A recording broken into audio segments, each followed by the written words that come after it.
Welcome back. We're the Bourbonjunk. Oh. I hate you so much.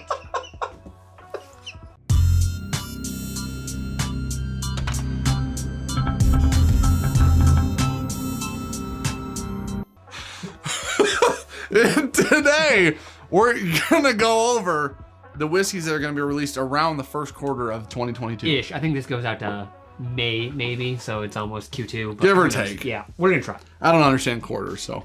Okay, so we're kicking it off.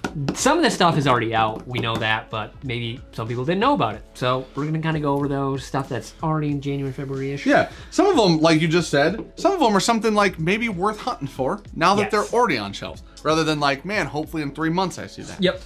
So this first one that we're gonna kick it off with, I know I've seen it a couple times. It's the 16-year barrel seagrass. Yeah, I keep seeing pictures of It's got it. that silver label on it. Yeah. Oh, it's pretty. It is pretty. It looks nice. Barrels, we've talked about it a few times. To me, Barrels branding and labeling is a little bit confusing, but we liked the normal seagrass, one of the funkiest ryes of the year. We loved it, without actually. a doubt. It was super interesting. Yeah. It drank cool. Yes.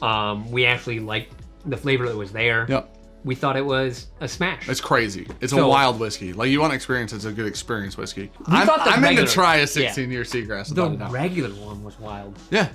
If we see the 16-year seagrass, I think it's a buy at retail. Oh, I think so as well. I don't even know what retail is. I thought it was like around 150, 180 I just assume range. everything's like 200 now, especially with a 16-year age statement. Yeah, that's true. That's fair. Next one, Booker's Fred's Pick. Buy. So third one is... So we're not giant Booker's fans because it's moved to $100 MSRP. I'm not a big Booker's fan at $80 a bottle, but... There are some people talk about being able to go into like stores and find them for 60. See, there you go. I'd buy it at 60. I'd buy Booker's at 60. I'd buy a couple of them.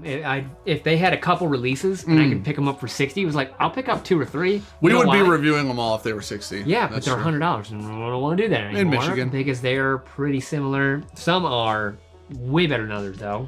It was the country ham bash that we had. We've had a couple that weren't as stringently nutty. Amazing. Sean and I aren't, obviously, if you've been here for a while, you know this. If you're new here, you probably might not. Sean and I aren't the biggest Jim Beam fans in general. We aren't huge, like, nutty whiskey fans. Nope. If you're a Booker's or a Beam fan, it's a great product if you're a Beam fan. All right. People who love Beam love Booker's. Number 3. Actually, I just saw these and I didn't know I saw them until we found the label. But we don't. It's the Stellum Limited. So they... No, Stellum Blacks. That's what they're called. They're called Blacks. Oh. I didn't see, like, they were way up on a shelf and all I could see was like the blue and the green label. And which they already have, like a blue and a green, the and bourbon I didn't rye. realize those were the limiteds that they just put out. Probably would have picked them up because we were pretty big fans of the first Stellums that we had. Yeah, the normal, actually we liked the normal Stellum products more than we liked the single barrel Stellum products. Stellum is owned by Barrel. So basically this is an offshoot of the guys over at Barrel. They're just doing something different over at Stellum. Yeah.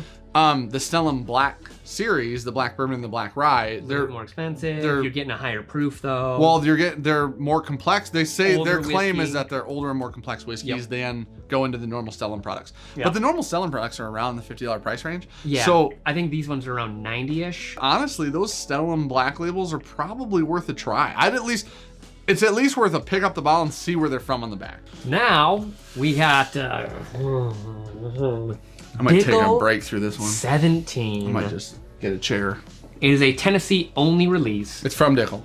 17-year age dated, obviously. One of the worst labels I've seen in a long time. It's a $75 375. All right, hear me out. Beautiful label. This exists. One of the best labels ever. This is 16-year age dated Dickel. But it's from this is from Orphan Barrel, so it's not from. And this was like $100 for the 140. What was the MSRP? Yeah, 150-ish. For the entire fit. So I guess it kind of goes in line of this. The difference is this is barrel proof. It's just really low. Yeah. Remember, this is barrel proof. Well, that's lower proof too. But it's not barrel proof. It's like 80. They watered that down. That's like this 86 is proof. This is not cast watered strength down. at 89 proof. Yeah. There's something to be said that makes it more interesting that it's a low barrel proof than, hey, we watered it down to 86. Right? I just don't know a person that is going to be excited for this and or want it or need it or anything because I have literally no hopes. There's lots of people who like Dickel. I don't want to say I'm skeptical. My expectations are that it tastes like another normal Tennessee whiskey Dickel product. It's not. All right, the next, oh my gosh, this is our next one. I think it's another little cash grab. We got Kentucky Owl St. Patrick's Day release. That whiskey might be not bad. It's also drastically cheaper than all the other Kentucky Owl products. Okay. The retail. So was the Wiseman.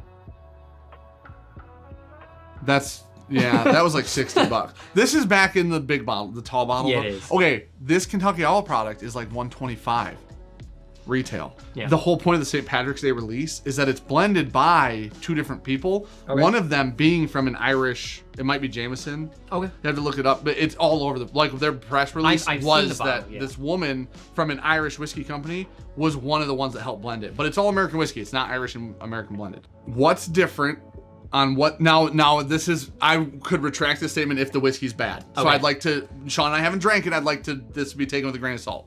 I'm not super hopeful. I like that the price isn't $300. Mm-hmm. I like that they brought somebody else in to help with the project. I like that as well. Because they need it. What? Very possible, but that's okay. If you're willing to say you need the help and you bring it in, good for you, right? And good for the consumer. If it's done well, it might be a good release. We haven't had it. All I'm doing is reserving my thoughts and opinions. That's all I'm okay with that. I'm being semi-reasonable. I'm going to be very transparent on this. My hope is very low. I honestly do hope that we see one. Yeah. So that it'd be a good St. Patrick's Day episode. Yeah. It'd be fun. Okay. Before we go on, let's take a quick minute to talk about today's sponsor, Dan. Let's do it. In today's ad spot, today's video is sponsored by Shaker and Spoon, your monthly cocktail subscription box. Literally the best in the industry. All right, so Cookie's gonna take a break from voiceovering, and Sean and I are gonna make a couple 1-2 cocktails from Bourbon Junkie's channel partner, Shaker and Spoon. Yeah, so Shaker and Spoon, if you guys don't know, is a cocktail delivery service right to your door that give you a monthly box. In that box, you get enough stuff to make 12 cocktails. Yes. You get 3 recipes, 4 of each, obviously. Me and Dan are doing a little competition. Yep. Me versus him. We're gonna pick one cocktail to make and then make them in obviously not great fashion because we're just not good at it, and then Ricky's gonna tell us which one's better. So Dan selected for us to do the old rough diamond. Let's do it. All right, I picked bourbon technically. I went with Irish. 1 ounce bourbon or Irish, whatever, 2 ounce Irish. You need an ounce of this. 1 ounce of the old Rose Hit Berry Cobbler Cordial. Boom. 2 dashes, not drops, orange bitters. Dash. This is called fir extract, and it makes me think of fire extract. I'm pretty sure it's called Douglas fir, which is a tree, buddy. Oh. 1 to 2 dashes. I'm going to just do one dash. Cool. Stir it. This is a really nice, easy one. Yep. This is really about me just being a better mixologist, knowing how flavors blend together better than you. So, all right. So now we got this. I have stepped up our cocktail game. We have actual square ice cubes. Yep. Real ones. All right. I'm going to go with the old strainy strain. There we go. I went with a probably good cocktail. Let's try it. It's Sean's. Well, I just drank both. Sean's is significantly better than mine. That is so good. It's really good. Now try mine. I bet you this is disappointing. Peanut butter and jelly. Like actually. Hey, yours is way better. Ricky likes mine more. I'm not gonna lie, this stuff right here definitely covered up some of the Dickel. Berry cordial stuff is fantastic. I think this is a fun box for the whiskey lover because you can throw anything in there other than Peter's Scotch. There's 3 different kinds of whiskey for the box that you can pick from. So when you make your different recipes, you can try different whiskeys all There you go. What you do is you take the whiskey that you don't like, you put it in a cocktail, and your wife will enjoy it. Yeah. Shout out to Shaker and Spoon, as always. Link in the description below. Get you some monies back when you try. Get your money off your first box right there. So. Thank you guys so much for working the channel. Cheers, Shaker and Spoon. Back to the video. All right, and now, next one. Actually, I have one to be excited for. Yeah. Penelope Architecture. I'm super excited for this one. Listen, Penelope puts out really good products at a great price point. The fact that Penelope is doing 4 grains that are toasted right now, they're like one of my favorite NDPs currently. Yeah.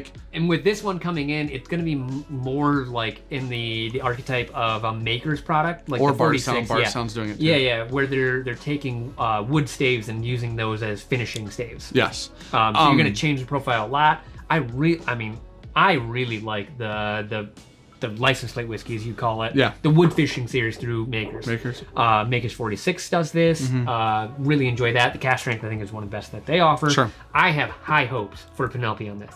I think they've knocked it out of the park. So far, the offerings they have. Mm-hmm. I think they're gonna crush it. Yeah, what Penelope's doing right now that sets them apart in my mind is Penelope's doing what a lot of people are doing to make things limited, but then they're doing it at a more reasonable price. This, I think, is going to add to Penelope doing a limited style product at a more affordable price. I don't know the price point on these yet, but I would bet you money that it's far more affordable than a lot of people currently doing it. And then we move into the Blood Oath Pack 8 Calvados finished. So this is a blend of 3 year, what do we got?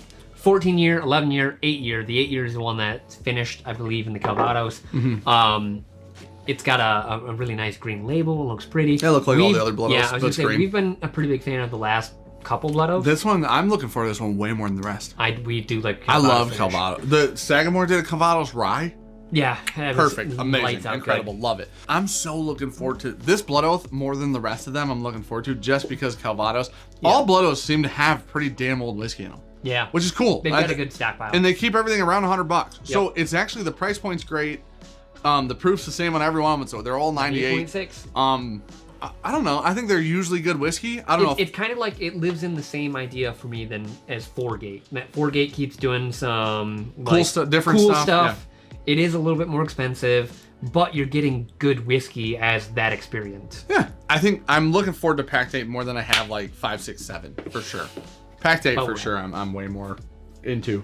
Last one we have on this side of the paper. Yep. Old Fitz. Every spring, every fall. Every spring, every fall. Like, here's the thing: the last fall, we bought the first like 4 of them, I think, 4 or 5, at least, yeah. And it was like, okay, like we like the direction that they're going. Like maybe they'll build on them. You're paying a lot of money for the decanter. Yeah. And that's kind of is what we saw. You had the last one. That was my favorite one I've ever had. Yeah, I got to try it. It was great. It was fantastic. It was probably what you said the best. It was the only off-profile one I've ever had. That's the weird part. All the other ones are so buried in Heaven Hill nuttiness. The only other one I was going to say that wasn't really there that we'd had was the 16-year distillery only one, the red label. Yeah. And it was like, so you either have to be a distillery exclusive for us to really like it, or be super off-profile compared to the rest of them. All right, last one we're talking about today is the Willett Wolves. Yes. Volume 1, Batch 2. Sure. I think is how that goes. All right. It's the second batch. It's the second one from the Wolves. Yeah, the collaboration that they're doing. If you've seen it, you've seen it. It comes in its own unique little bottle. Yeah. So we did taste it down in Kentucky. Yep. It was okay. It tastes like Willett Purple Top. So if you like those, that's going to be your jam. Honestly, I think that the Wolves things, if Willett Purple Tops are your jam, then there's something to look for. Yeah. If they're not your jam, don't look for them. They're also not cheap, though. Nothing with Willett on it is cheap, unfortunately. So nope. Willett means a money. Here's the cool part, though. The cool part is, realistically, if you are into Willett Purple Tops, because it gives you something new to hunt. You're never gonna find one. Oh, that's true. So you can look for these instead, yeah. And you can find Willett, and that might make you happy. Like the Old Kirk was the same thing, right? Okay. So is the Horizon, the yellow label Horizons.